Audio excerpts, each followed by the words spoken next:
Notre secours est dans le nom du Seigneur qui a fait le ciel et la terre. Aujourd'hui, Deutéronome chapitre 20 et 21, on va continuer sur les questions de guerre, ce qui développe le commandement « tu ne tueras pas », et il y aura ensuite d'autres prescriptions liées au droit familial. Les commandements vont se succéder, ils ont chacun leur charme particulier, donc vous n'avez pas trop de risque de vous ennuyer. Néanmoins, je le dis en commentaire, voilà ce que je vais faire. Je vais essayer de trouver toutes les allusions entre les différentes paraboles et enseignements de Jésus et les lois que vous allez trouver. Est-ce que vous allez en trouver autant que moi? Ben, on verra.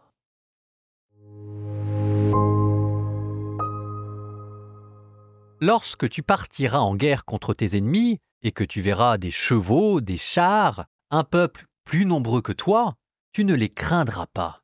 Car le Seigneur ton Dieu est avec toi, lui qui t'a fait monter du pays d'Égypte. Quand vous serez sur le point de combattre, le prêtre s'avancera et parlera au peuple.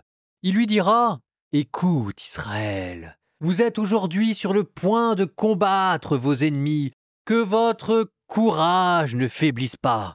N'ayez pas peur, ne vous affolez pas, ne tremblez pas devant eux, car le Seigneur votre Dieu marche avec vous, afin de combattre pour vous et de vous sauver. » Ensuite, les scribes parleront au peuple en ces termes. « Y a-t-il un homme qui a construit une maison neuve et ne l'a pas encore inaugurée? Qu'il s'en aille et retourne chez lui, de peur qu'il ne meure au combat et qu'un autre n'inaugure sa maison. Y a-t-il un homme qui a planté une vigne et n'en a pas profité? Qu'il s'en aille et retourne chez lui, de peur qu'il ne meure au combat et qu'un autre n'en profite. Y a-t-il un homme qui a choisi une fiancée et ne l'a pas encore épousée? Qu'il s'en aille et retourne chez lui de peur qu'il ne meure au combat et qu'un autre ne l'épouse. » Les scribes diront encore au peuple, « Y a-t-il un homme qui a peur et dont le courage faiblit? Qu'il s'en aille et retourne chez lui de peur que le courage de ses frères à cause de lui ne fonde comme le sien. » Quand les scribes auront fini de parler, ils placeront des officiers à la tête du peuple. Lorsque tu approcheras d'une ville pour la combattre, tu lui proposeras la paix. Si elle accepte la paix et t'ouvre ses portes, toute la population qui s'y trouve sera astreinte à la corvée et te servira. Mais si elle refuse la paix et engage le combat, tu l'assiégeras. Le Seigneur ton Dieu la livrera entre tes mains et tu passeras tous les hommes au fil de l'épée. Quant aux femmes, aux enfants, au bétail, tout ce qui se trouve dans la ville, tout le butin tu t'en saisiras, tu te nourriras du butin pris aux ennemis que le Seigneur ton Dieu t'aura livré. Tu agiras ainsi envers toutes les villes très éloignées de toi, villes qui n'appartiennent pas aux nations que voici. Dans les seules villes des peuples que le Seigneur ton Dieu te donne en héritage, tu ne laisseras subsister aucun être vivant. En effet, tu dois vouer à l'anathème le Hittite, l'Amorite, le Cananéen, le Périzite, le Hivite et le Jébuséen, selon l'ordre du Seigneur ton Dieu, afin qu'ils ne vous apprennent pas à pratiquer toutes les abominations qu'ils pratiquent envers leur Dieu. Ce serait péché contre le Seigneur votre Dieu. Lorsque tu assiégeras une ville pendant de longs jours, en combattant contre elle pour la conquérir, tu ne brandiras pas la hache sur les arbres pour les abattre, car c'est eux qui te nourriront. Tu ne les couperas donc pas. L'arbre des champs est-il un homme pour que tu le traites en assiégé? Seul l'arbre que tu reconnaîtras comme n'étant pas un arbre fruitier, tu pourras l'abattre, le couper, et tu en feras des machines de guerre contre la ville que tu combats, jusqu'à sa reddition. Lorsque, sur la terre que le Seigneur ton Dieu te donne en possession, on trouvera, gisant dans la campagne, une victime dont l'assassin est inconnu, les anciens et tes juges sortiront. Ils mesureront la distance entre la victime et les villes proches. On déterminera la ville la plus proche de la victime. Alors, les anciens de cette ville prendront une génisse qui n'a jamais servi, qui n'a jamais été sous le joug. Ils la feront descendre vers un torrent intarissable dans un endroit ni labouré ni ensemencé. Et là, dans le torrent, ils briseront la nuque de la génisse. Alors s'avanceront les prêtres, fils de Lévi, car c'est eux que le Seigneur ton Dieu a choisis pour le servir et bénir en son nom. C'est sur leur déclaration que se règle tout litige et tout échange de coups. Puis, tous les anciens de la ville qui sont approchés de la victime se laveront les mains au-dessus de la génisse dont la nuque a été brisée dans le torrent. Et ils déclareront « Nos mains n'ont pas répandu le sang de cet homme, et nos yeux n'ont rien vu. Absous, ô Seigneur, ton peuple Israël que tu as racheté. Ne laisse pas au milieu de ton peuple Israël le sang innocent, et ils seront absous du sang. Toi, tu feras disparaître d'Israël l'effusion du sang innocent, ainsi tu feras ce qui est droit aux yeux du Seigneur. Lorsque tu partiras en guerre contre tes ennemis et que le Seigneur ton Dieu les aura livrés entre tes mains, il t'arrivera de faire des prisonniers. Et peut-être remarqueras-tu, parmi les captives, une femme de belle apparence dont tu t'éprendras. Si tu veux l'épouser et la faire entrer dans ta maison, alors elle se rasera la tête, se coupera les ongles, retirera son manteau de captive et habitera dans ta maison. Elle pleurera son père et sa mère pendant 1 mois, après quoi tu t'approcheras d'elle, tu l'épouseras et elle deviendra ta femme. S'il arrive que tu ne la désires plus, tu la laisseras partir où elle voudra. Tu ne pourras absolument pas la vendre, ni en tirer profit puisque tu lui as fait violence.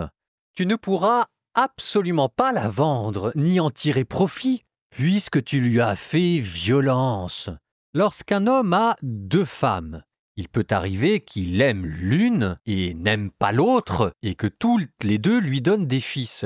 Si l'aîné est le fils de la femme qu'il n'aime pas, le jour où cet homme partagera son héritage entre ses fils, il ne pourra pas traiter comme un premier-né le fils de la femme qu'il aime au détriment de l'aîné, fils de la femme qu'il n'aime pas.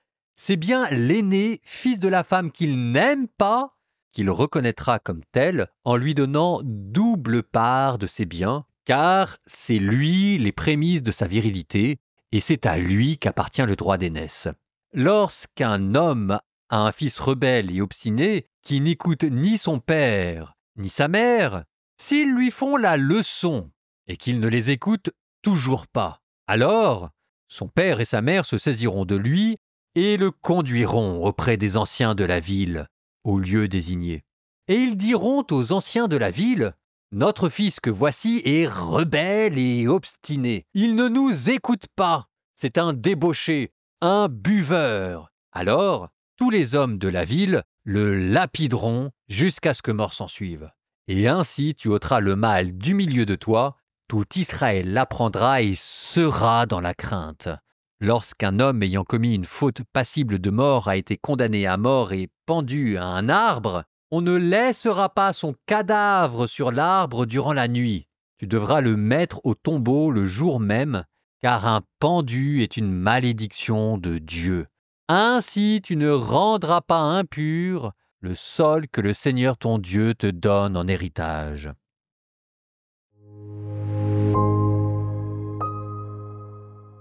Commençons par la fin. La fin est assez éloquente, alors je vais tricher un tout petit peu, ça va être dans Saint Paul. Lorsqu'un homme ayant commis une faute passible de mort a été condamné à mort et pendu à un arbre, on ne laissera pas son cadavre sur l'arbre durant la nuit, tu le mettras au tombeau le jour même car c'est un pendu et c'est une malédiction. Ça c'est exactement Jésus qui sera pendu sur la croix, objet de malédiction, et c'est pour ça qu'on le mettra dans un tombeau le soir même.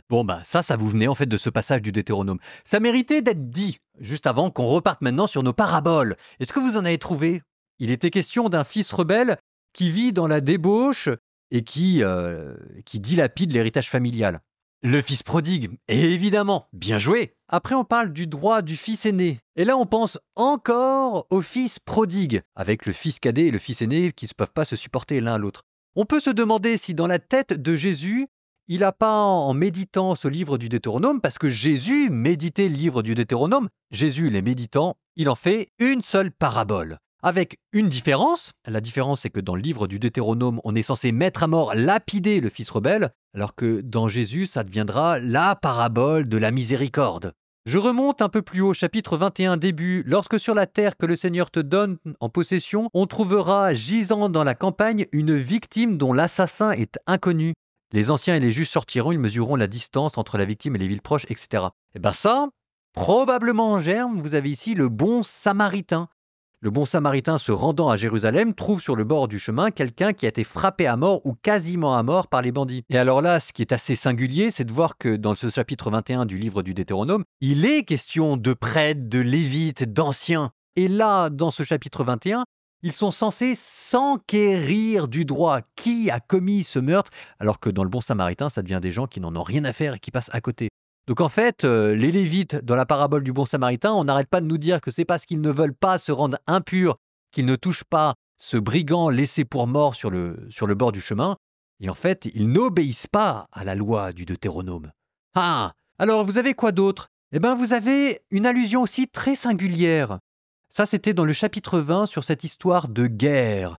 Souvenez-vous, en guerre, il y a des soldats et puis il y a des personnes qu'on va renvoyer de l'armée. On va les renvoyer de l'armée parce que, je vous cite, « Y a-t-il un homme qui ait construit une maison neuve? Y a-t-il un homme qui ait planté une vigne? Y a-t-il un homme qui ait choisi une fiancée? » Eh bien, que toute cette personne-là retourne chez elle. Et ça vous donnera une parabole chez Jésus. La parabole du festin. Un roi préparait le festin de noces pour son fils et il envoya des serviteurs envoyer tous les convives. Et ceux-ci refusèrent, déclinant en disant « Je viens de m'acheter un bœuf, je viens de me marier, j'ai une maison, je ne peux pas venir. » Et donc le roi, dans sa colère, envoya les faire périr, eux qui avaient maltraité ses serviteurs. C'est quand même curieux, parce que quand le Deutéronome dit qu'il faut lapider, Jésus pardonne, et quand le Deutéronome dit qu'il faut relâcher, Jésus, lui au contraire, dit que Dieu va tuer. Mais peut-être que c'est justement ça ce qui donne la clé de la parabole de Jésus. C'est que normalement, ces personnes avaient le droit de refuser, si jamais on est toujours dans le contexte du Deutéronome chapitre 20, elles avaient le droit de refuser si jamais on les invitait à la guerre. Et là, on les invite pas à la guerre, on les invite à un festin de noces. Donc en fait, elles confondent guerre et festin de noces. Et il est peut-être là le problème. Si vous pensez que aller au festin des noces éternelles en voyant Dieu, c'est aller à la guerre, ça veut dire quoi? Ça veut dire que Dieu est votre ennemi? Bon, ça en fait des allusions, hein. Et ça, mon point était le suivant. Ça vous montre à quel point Jésus a médité ces passages-là et qu'il y a vu le royaume de Dieu. Donc, à toutes les personnes qui disent que le Deutéronome ne les concerne pas, écoutez, c'est quand même de là que sont sorties les paraboles du royaume. Psaume 39. D'un grand espoir, j'espérais le Seigneur. Il s'est penché vers moi pour entendre mon cri. Il m'a tiré de l'horreur du gouffre, de la vase et de la boue. Il m'a fait reprendre pied sur le roc. Il a raffermi mes pas. Dans ma bouche, il a mis un chant nouveau, une louange à notre Dieu. Beaucoup d'hommes verront, ils craindront, ils auront foi dans le Seigneur. Heureux est l'homme qui met sa foi dans le Seigneur et ne va pas du côté des violents dans le parti des traites. Tu as fait pour nous tant de choses, toi, Seigneur mon Dieu, tant de projets et de merveilles. Non, tu n'as point d'égal. Je l'ai dit, je l'ai redit encore, mais leur nombre est trop grand. Tu ne voulais ni offrande ni sacrifice, tu as ouvert mes oreilles. Tu ne demandais ni holocauste ni victime. Alors j'ai dit, voici, je viens. Dans le livre est écrit pour moi ce que tu veux que je fasse. Mon Dieu, voilà ce que j'aime.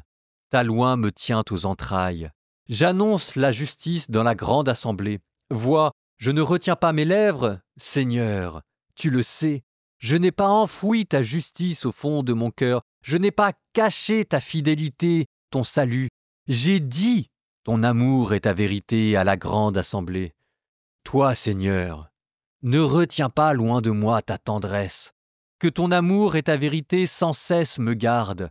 Les malheurs m'ont assailli, leur nombre m'échappe. Mes péchés m'ont accablé, ils m'enlèvent la vue. Plus nombreux que les cheveux de ma tête, ils me font perdre cœur.